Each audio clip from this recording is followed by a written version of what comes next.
Hola hermanos y amigos, ¿cómo están?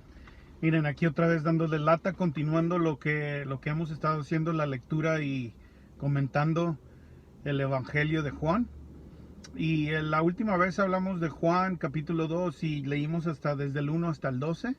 Yo les dije como era un capítulo un poquito más largo que lo íbamos a dividir en dos partes. Entonces el día de hoy vamos a comenzar leyendo en el versículo 13. Para continuar, para aquellos que no tienen como costumbre leer la escritura, la puedan leer. Allí les estoy poniendo las escrituras de este lado para que las puedan leer y comparar, y de cualquier manera ustedes vayan y revisen en su Biblia y dense cuenta que lo que estamos hablando es la palabra de Dios. Entonces comenzamos, versículo 13. Estaba cerca, la Pascua de los judíos, y subió Jesús a Jerusalén. Dos cosas importantes. La Pascua es la celebración de cuando en Éxodos, en el libro de Éxodos, ustedes lo pueden leer al principio de la Biblia. Génesis, Éxodos es el segundo libro de la Biblia. A partir del capítulo 2 en adelante pueden comenzar a leer cuando Dios va a liberar a su pueblo Israel.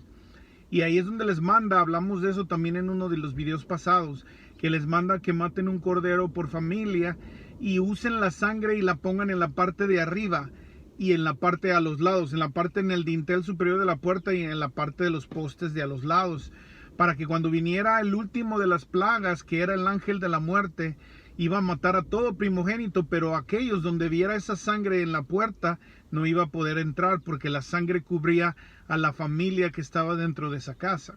Eso es importante, más adelante abundaremos en eso. Pero eso es la Pascua. La Pascua en inglés se oye un poco, en español no sé de dónde venga exactamente el significado de Pascua, pero en inglés me gusta porque dice pass over, pasar sobre. Y eso es lo que hizo el ángel. El ángel llegaba, veía la sangre y pasaba sobre esa casa. Ya no entraba en esa casa. Y así murieron todos los primogénitos de los egipcios y todos los primogénitos de los hijos de Dios que obedecieron y pusieron la sangre sobre la puerta. Todos fueron salvos. No los mató el espíritu de muerte. Entonces estaba cerca la Pascua. Acuérdense, después de la fiesta de Caná de Galilea que hablamos, entonces se fueron a Capernaum, pero de ahí esperaron porque venía la fiesta de la Pascua. Y yo les hablé también que ellos 3 veces al año tenían que subir a la ciudad de Jerusalén, porque es el lugar más alto en Israel, el monte Moriah. Tenían que subir. Ellos siempre dicen así cuando van a Jerusalén, los judíos, subir. Y subió Jesús a Jerusalén.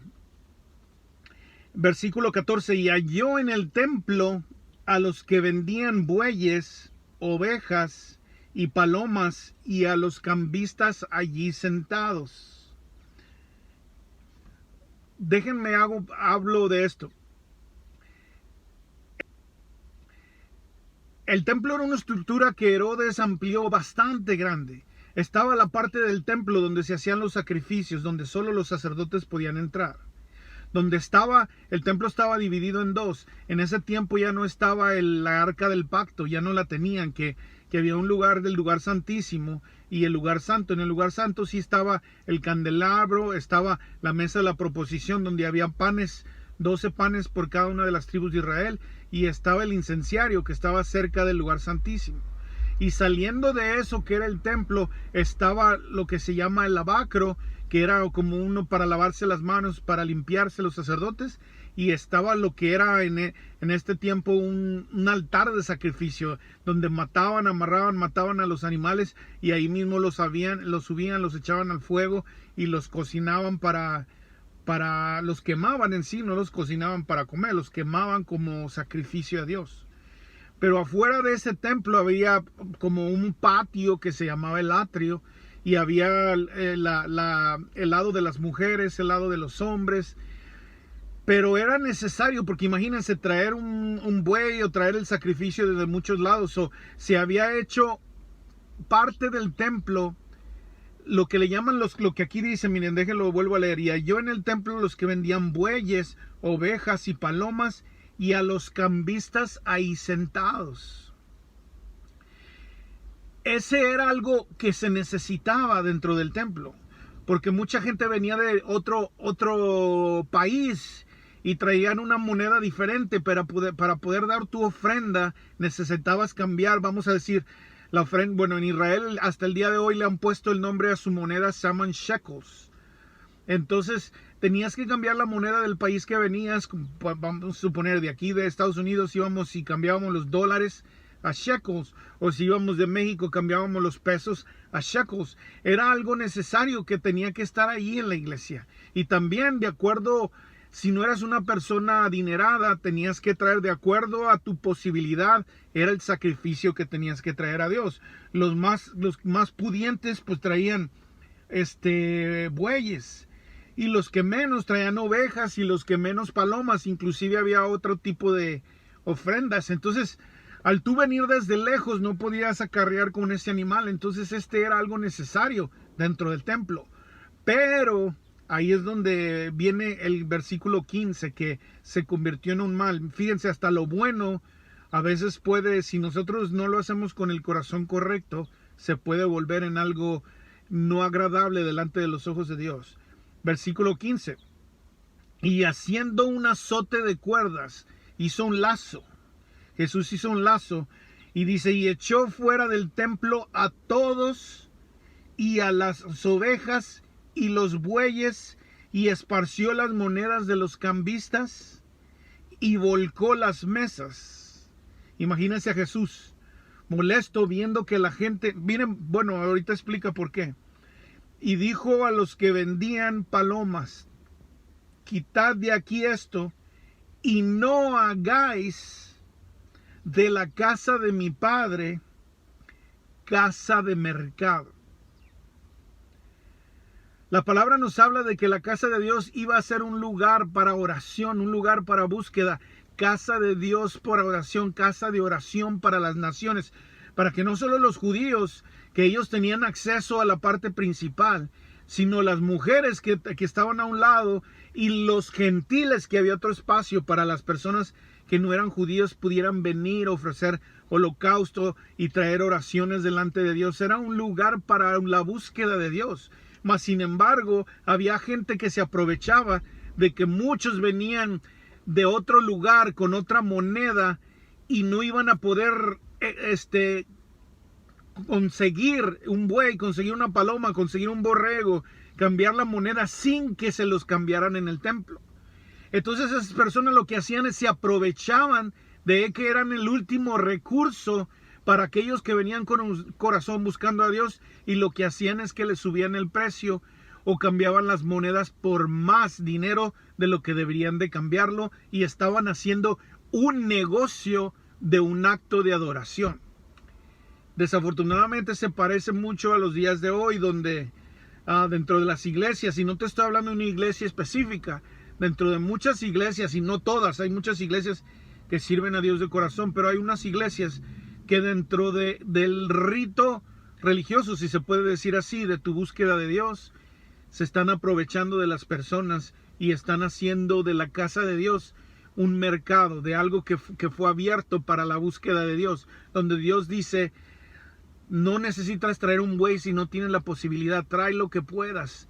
A veces era alguna torta cocida, podemos decir como una gordita, una empanada o algo que tú pudieras traer a Dios. Eso era suficiente para Dios. Hay un ejemplo que más adelante lo veremos, donde una mujer no tenía nada más que unos centavitos que ella tenía, ella lo echó a la ofrenda, y Jesús la vio y dijo que esa mujer había echado más que nadie, porque los demás echaban de lo que les sobraba, mas ella había dado todo lo que tenía por su fe. Y eso era lo que le molestó a Jesús, que estos cambistas se aprovecharan del corazón honesto de las personas de venir a alabar a Dios y les aumentaran más el precio de lo que deberían pagar dentro del templo. Por eso es que hizo el lazo y los latigó, volteó las mesas y sacó a todos los animales del templo. Y dijo a los que vendían palomas, quitad de aquí esto y no hagáis de la casa de mi padre casa de mercado.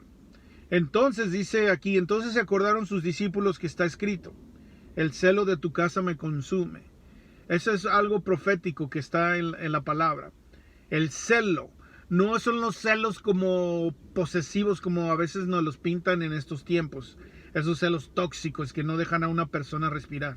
No, el celo del que habla aquí fíjense, inclusive en inglés la palabra es diferente. La palabra para celos que te acaparan es jealousy, y la palabra como de esta que está usando aquí es zealous, o sea que tenía una pasión, un amor porque las cosas se hicieran de acuerdo a como Dios las había mandado. Ese era el celo que lo consumía, no eran celos como en las parejas, no, era un celo de asegurarse que las personas tuvieran acceso al Padre, que no se los prohibieran, que no pusieran tantas trabas, porque a los fariseos les encantaba ponerle trabas al pueblo para que el pueblo no pudiera acercarse a Dios. Versículo 18, perdón. Y los judíos respondieron y le dijeron: ¿qué señal nos muestras ya que haces esto? O sea, ¿por qué te atreves a tirarnos las mesas si nosotros estamos haciendo nuestro negocio aquí? ¿Quién eres tú? Muéstranos una señal para que sepamos que tienes autoridad de voltear las mesas, de sacarnos de la iglesia. Es más, Jesús por linaje no era ni siquiera levita de los que estaban encargados al cuidado del templo. Él era de la tribu de Judá, que no tenía nada que ver con el templo en sí. Entonces es como decirle: a ver, enséñame tu badge de policía, enséñame tu placa de policía y tu número para ver si tienes derecho a echarnos de aquí, porque los que podían echarlos de ahí eran los levitas y los sacerdotes. Entonces Jesús le responde, dice, versículo 19, respondiendo Jesús y les dijo: destruir este templo y en 3 días lo levantaré. Dijeron luego los judíos, versículo 20, en 46 años fue edificado este templo y tú en 3 días lo levantarás. Fíjense, ahí están casi que burlándose de Jesús, porque Jesús le está hablando espiritualmente de que él sabía lo que venía, él sabía que lo iban a azotar, que lo iban a crucificar, que su cuerpo tenía que morir. Entonces él está hablando en específico de su cuerpo que él iba a dar por los pecados de la humanidad. Mas sin embargo, el grupo de judíos que vino a preguntarle estaban pensando en la maravilla que aún el día, si tú escuchas, mira, yo escucho predicaciones, yo escucho estudios de judíos ortodoxos y ellos están próximos a construir el templo, porque para ellos es si no tenemos templo, Dios no sé, como que le tenemos que construir a fuerzas una casa a Dios. Mas sin embargo, Dios es un Dios todopoderoso que habita en todo lugar. Pero para ellos el templo, tú los escuchas, me están esperando el templo tan ansiosamente para hacer los sacrificios, pensando que hasta entonces va a haber el perdón de Dios y la justicia de Dios sobre el pueblo de Israel. Pero eso está abierto a través de la sangre de Cristo Jesús. Pero para ellos, imagínate, le dicen: en 46 años fue edificado. Les tomó 46 años. No es como hoy, que hoy está una casa y mañana no. Hoy están haciendo una construcción y mañana ya casi la ves terminada. No, aquí les tomó 46 años construir el templo, porque iban y hacían a una cantera y hacían una piedra, la traían y la acomodaban. Pero sigue diciendo, dice, mas él, miren, aquí les explica, él hablaba del templo de su cuerpo. Por tanto, cuando resucitó de entre los muertos, sus discípulos se acordaron que había dicho esto y creyeron la escritura y la palabra que Jesús les había dicho. Cada cosa que Jesús hablaba era profético. Pero más adelante, inclusive, hay una parábola. Jesús habla de la parábola de la semilla, donde habla de que hay diferentes tipos de semilla y la semilla es la palabra de Dios. Y después los judíos, sus discípulos le preguntan: pero explícanos, no entendemos. Después se las hablaré a detalle, pero ahorita nada más les quiero decir esto, que dice que ellos están cegados, la gente no entiende, pero a ustedes les es dado a entender. Aquellos que hemos nacido de nuevo podemos tener una revelación diferente de la palabra. Por eso es que si no has nacido de nuevo, si no has aceptado al Señor Jesús, el día es hoy. Búscate un lugar, arrepiéntete de tus pecados, reconócelo como Señor y Salvador. Si no, todo esto de la Biblia se te va a hacer trabajoso, difícil, no entiendes, porque no tienes al Maestro dentro de ti, que es el Espíritu de Dios que viene cuando uno cree. Dice el versículo 23, miren, este es muy importante. Dice, estando en Jerusalén en la fiesta de la Pascua, que es en nuestro tiempo es alrededor de abril, en su tiempo era el mes de Nisan, día 14, siempre, Nisan 14, que fue cuando murió Jesús también, en Nisan 14. Estando en Jerusalén en la fiesta de la Pascua, muchos creyeron en su nombre, viendo las señales que hacía. ¿Qué señales? Milagros. Jesús andaba por donde quiera predicando el año agradable del Señor, que Dios perdonaba deudas, pero no solo eso, Él les hacía milagros, milagros de provisión, milagros físicos, curaba ciegos, curaba cojos, cualquier enfermedad que había en ese tiempo no era imposible para que Jesús la sanara si la persona creía en Él. Dice, pero Jesús mismo no se fiaba de ellos. Fíjense, no confiaba Jesús en los hombres, porque conocía a todos. Pero Jesús mismo no se fiaba de ellos porque conocía a todos. Jesús podía ver a través del corazón de las personas. No es la apariencia externa, dice Dios. Cuando Dios escogió a David, le dice al profeta Samuel, porque el profeta Samuel ve al más guapo, al más alto de los hijos y dice, este es, y Dios le dice, no, este no es. Pasan por todos los hijos hasta que él le dice, no tienes otro hijo, y manda a traer al más pequeñito, que era David, que estaba cuidando las ovejas. Y Dios le dice, este es, a este úngelo. Y Dios le dice, porque los hombres ven la apariencia externa, mas Dios ve el corazón. Jesús conocía el corazón de los hombres, por eso es que no se fiaba de ellos. Sabía las intenciones que tenían de atraparlo, de golpearlo, de asesinarlo, de echarlo hay ocasiones donde lo querían aventar de un barranco. Dice, y el último versículo del día de hoy dice, y no tenía necesidad de que nadie le diese testimonio del hombre, pues él sabía lo que había en el hombre. Dios conoce las intenciones de nuestro corazón. Dios dice, cuida de tu corazón, porque ahí de él mana la vida. Dios dice, no contamina al hombre lo que entra, o sea, lo que te comes, sino lo que sale del hombre. Y de la palabra habla de que el corazón salen todas las cosas. Pero Jesús conocía el corazón. ¿Por qué crees que Dios está hablándote a través de mí? Porque Dios conoce que del otro lado de esta pantalla hay personas que se han hecho la pregunta, que no están contentos con lo que nos enseñaron de niños, la religión, la tradición. Y hay personas como yo, me acuerdo, cuando tenía 12 años y estaba en una iglesia rezando el rosario, y nos llamó el obispo y nos dijo, bueno, a mí en lo personal, ¿quieres ser adorador de Dios en espíritu y en verdad?